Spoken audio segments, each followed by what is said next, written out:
qu'on a une situation où le service secret fait du terrorisme. Ça ne va pas du tout. Non, ça ne va pas du tout. Parce que pour les gens, c'est déjà très difficile de payer les taxes, des impôts. C'est dur. Les impôts, ils vont au gouvernement pour faire les écoles, pour faire les rues et aussi pour avoir le militaire, la police, le service secret. Mais si les impôts vont chez le service secret et le service secret fait du terrorisme aux gens qui payent les impôts, non, ça ne va pas du tout, c'est clair. Et là, peut-être en France, Admiral Pierre Lacroix, c'est le directeur du service secret français,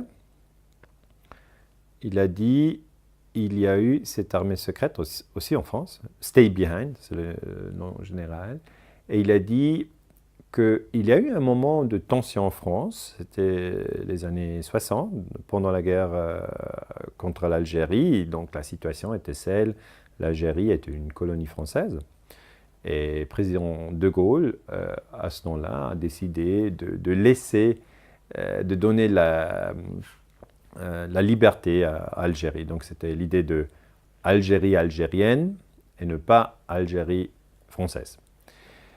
Et ce qui était intéressant, c'était qu'une partie du militaire français n'était pas d'accord avec le président français.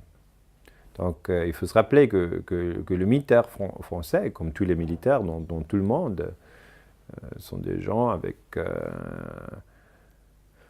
avec un esprit de vivre. Et ils ont perdu la Seconde Guerre mondiale, ils ont perdu la guerre au Vietnam, ils ne voulaient pas perdre la troisième bataille. La troisième grande bataille, c'était la bataille contre le mouvement indépendant de l'Algérie.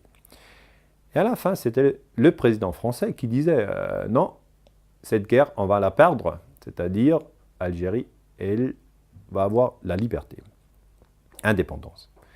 Et pour une partie du militaire français, c'était en ordre.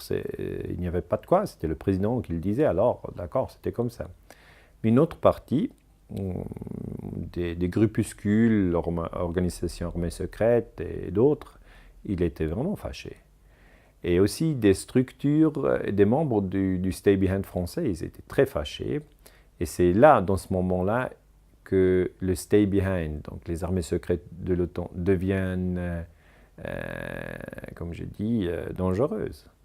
Parce que selon ce ancien directeur du service secret français, Lacoste, une partie du Stay Behind français a fait du terrorisme contre le président de Gaulle.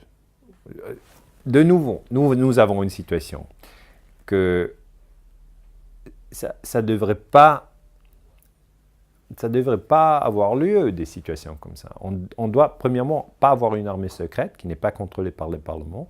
Deuxièmement, on ne devrait pas avoir cette armée qui fait une guerre secrète contre le président parce qu'elle n'est pas d'accord avec une décision politique ou une position idéologique. Car là, à la fin, ça devient une guerre civile. Et il faut quand même dire qu'à la fin, cette armée secrète n'a pas pu changer l'histoire dans le sens que l'Algérie n'est pas devenue indépendante. Donc on peut dire l'Algérie est devenue indépendante malgré ces interventions du Stay Behind. Mais pour les gens d'aujourd'hui, pour les jeunes qui ont 20 ans, qui ont 30 ans, ou aussi pour les vieux qui ont 70 ans, qui s'intéressent à l'histoire ou à la politique internationale, j'explique toujours que même si on comprend qu'on pourrait faire une armée secrète, le problème c'est qu'on ne peut pas la contrôler.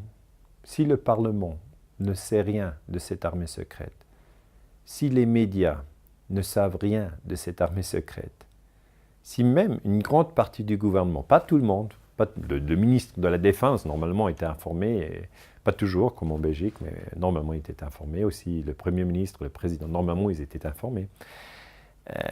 Mais voilà, ce n'est pas l'exécutif qui se contrôle, c'est le Parlement qui contrôle l'exécutif. C'est ça l'idée de la démocratie. Et s'il n'y a pas de contrôle, le problème du pouvoir mal placé, du de la corruption, il existe et il a existé aussi en Europe.